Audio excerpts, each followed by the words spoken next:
আসসালামু আলাইকুম ভাই। ওয়ালাইকুম আসসালাম। বড় ভাই ভালো আছেন? আলহামদুলিল্লাহ আছি ভালো।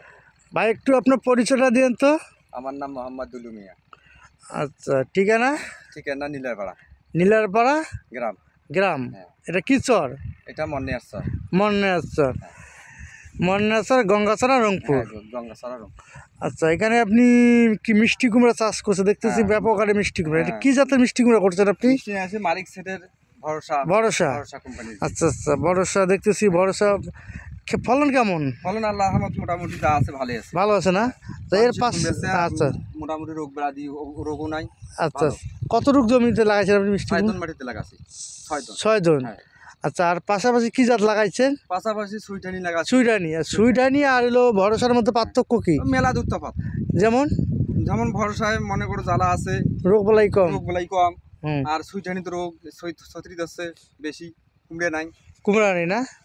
এই যে দেখতেছি যে সুইডানি এটা। হ্যাঁ, ওইটা সুইটানি। সুইডানি দেখতেছি যে প্রতিটা গাছে এরকম কিন্তু, ঠিক না? প্রতিটা গাছে ছত্রি জ্বালা নাই। আচ্ছা আচ্ছা আচ্ছা। আর আমাদের এই ভরসাটা দেখতেছি মোটামুটি গাছের কোয়ালিটি খুবই ভালো না? হ্যাঁ। দেখা যাচ্ছে যে মোটামুটি ফল। এটা কতদিনের মধ্যে হারভেস্ট করবেন? মোটামুটি 3 মাসের মধ্যে। ভাই আসসালামু আলাইকুম। ওয়ালাইকুম আসসালাম ওয়া রাহমাতুল্লাহি ওয়া বারাকাতুহু। ভাই একটু আপনার পরিচয়টা দিন তো। আমি হচ্ছি মোহাম্মদ হাবিবুর রহমান। আমার প্রতিষ্ঠানের নাম হচ্ছে রংপুর অ্যাগ্রো। আচ্ছা। আমি ইয়ার মালিক সিডের গত বছর ব্ল্যাক স্টোন জাতটা বাজারজাত করি আর কি, বিভিন্ন আমাদের মানে এই কৃষকদের কাছ থেকে এই মিষ্টি কুমড়া আমি বাংলাদেশের বিভিন্ন জেলায় সাপ্লাই দেই। এছাড়া আমি এক্সপোর্ট করি মালয়েশিয়া, সিঙ্গাপুর, এ সমস্ত দেশে আর কি আমার এই মিষ্টি কুমড়াটা যায়। তো কৃষকরা আমাকে অনেক বিশ্বাস করে, এজন্য বলে যে ভাই আমাদেরকে ভালো বীজ, যেটা আপনার এই যে সাদা যে একটা রোগ আছে এই যাতে রোগটা না হয়, এবং অরিজিনাল বীজ যেটা বিদেশ থেকে আসে সেই বীজটা নেওয়ার জন্য মানে আমাকে বলে আর কি। জি। আমি গত বছর এই ব্ল্যাক স্টোন জাতটা আর কি এই কৃষকদের দেই, তারা আমাকে অনেক বিশ্বাস করে এবং তারা ভালো ফল পায়। জি। তো এবার ব্ল্যাক স্টোনও শর্ট ছিল বীজ, হ্যাঁ, অন্যান্য বীজও শর্ট।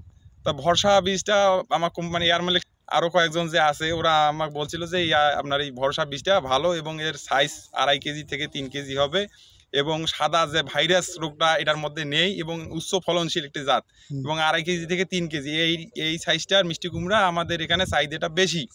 ওরা বলে, ওদের কথায় আমি বিশ্বাস করে কৃষকদের বলি যে আপনারা এই ভরসা বীজটা বিসমিল্লাহ মানে আল্লাহর নাম নিয়ে লাগান, এটাতে আপনার সাদা রোগটা হবে না এবং ভাইরাস আসবে না এবং ফল খুব ভালো হবে।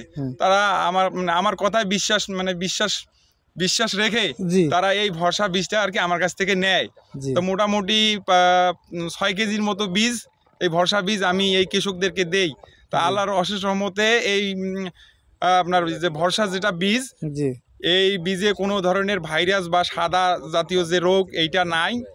এটা না থাকার ফলে এবং মানে কৃষকরা অনেক তাদের মানে ইয়েটা খুব ভালো হয়েছে, ফসলটা খুব ভালো হয়েছে। কৃষকরা অনেক খুশি যে আগামী বছর এই ভরসা বীজ আমাদের সবাইকে দিবেন, এবং যাতে মূল্যটা একটু কম হয় সেভাবে কৃষকের দিকে মানে লক্ষ্য রেখে কম টাকায় সেল বেশি, মানে এই ধরনের একটা আগামীতে এই কৃষকরা সবাই এই ভরসা বীজ লাগাবে আর কি বলছে আমাকে। এখন এখানে পাশাপাশি যে ভাই বললো আমরা সুইডানি দেখলাম, আরো প্রচুর ভাইরাস।